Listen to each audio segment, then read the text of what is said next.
Greetings and salutations, moon children. It's fucking hot.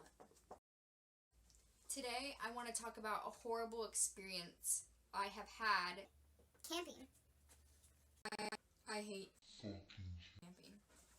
And it wasn't no RV camping, that's for sure. It was in a tent, and the tent wasn't even water sealed, even though we had water sealed it just before. But, you know, it happened so when we went camping, it rained the entire time. So it was the summer when I was like 8 or 9, maybe 10, I don't really remember. I went with my uncle, my mom, my sister to a place called Fish Eating Creek. So we drove there, and it took hours and hours to get there. And by the time we finally did get there, it was pitch dark out. We ended up having to, you know, turn on the back lights of the car and, you know, pitch the tent in the darkness, really, because this camp had no lights really anywhere except for the main building, and that was like one little tiny store and like a place you checked in. And then the next day, my mom wanted to go explore the campsite. And when we went to explore, we found this rec center. And inside the rec center were some really creepy ass shit. Like, it was very Nazi type stuff. Like, I couldn't even believe it. I was creeped out. I'm like, what place is this? Is this some KKK, like, white supremacist type camp that we're, like, stuck in for this weekend? And, of course, my mom and my uncle never wanted to leave. They're like, we're not gonna leave. We're gonna get our money's worth, of course. This is non-refundable. So I walk into the rec center thinking it's gonna be like any old, like, summer camp you ever been to. You know, foosball, I don't know, crafts. But there were freaking desks with swastika signs on them, Nazi type stuff written on it. Of course, it was raining or drizzling, you know, throughout the day, throughout the night. Anywhere we went, the whole weekend, it was rainy. And then when it was time to go to sleep, it was dark. And then, late in the evening, it was like probably 12 or 1 in the morning, I was laying in fetal position in the tent. You know, my sleeping bag is drenched at this point from how rainy it is, and I'm having to go to the bathroom really, really bad, but I hear weird ass noises outside, like there's bears, and then there's like drums, like this weird beat that lasts for hours, and I just sit in fetal position, having to go to the bathroom with the drums and the weird noises. I don't know whether they were, you know, having a cult meeting or a, you know, seance. I don't know, but it was, you could hear it. You could hear the beating of the drums.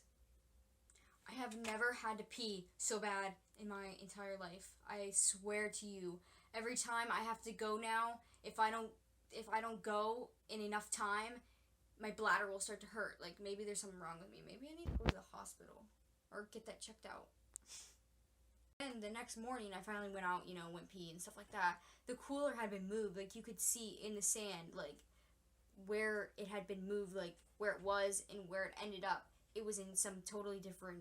I don't even know if it was a bear that did that or not, and I will never know to this day. And that's kind of weird. That kind of freaks me out, to know that someone might have been, you know, lurking around my tent. So, I go exploring. I'm 8, 9. Around that age, you know, I like to go explore. Maybe I can find some cool-ass rocks for my collection. You never know. It's drizzling again. I, you know, tie my little cape, you know, around my neck and go into the woods to research, to observe, to look around. So I'm going in, and I see this, like, jar. Kind of looks rusty, maybe bloody. I don't know, because I used to watch my mom's forensic shows. I would wake up, and the forensic shows would be on, like, showing people, like, where they were getting stabbed and stuff.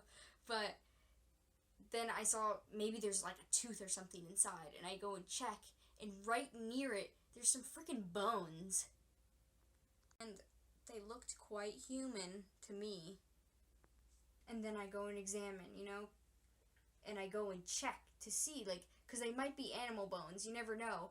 But to me it really looked like a whole half a leg and a half a hip, like just sawed, and then it went all the way down to the femur, but then was sawed off, like they sawed off it and took the foot or something, which was very weird. And it was all decomposed. Like, it was just down to bone. It was bone, so it had been there probably for a long time. I go and I run back to, like, my little campsite, and I go and tell my mom, my uncle, and then they call some people, like the rangers, I don't know. They were, like, coming in with their little golf carts. Since this place, like, was kind of, like, sketchy to begin with, I don't even know how real of a ranger this person really was. They could have been just someone, you know, with a shirt on that said ranger. They, you know, were like, That's just some hog bone, girl. You need to come with us so we can go check it out. and I'm like, I don't know about that.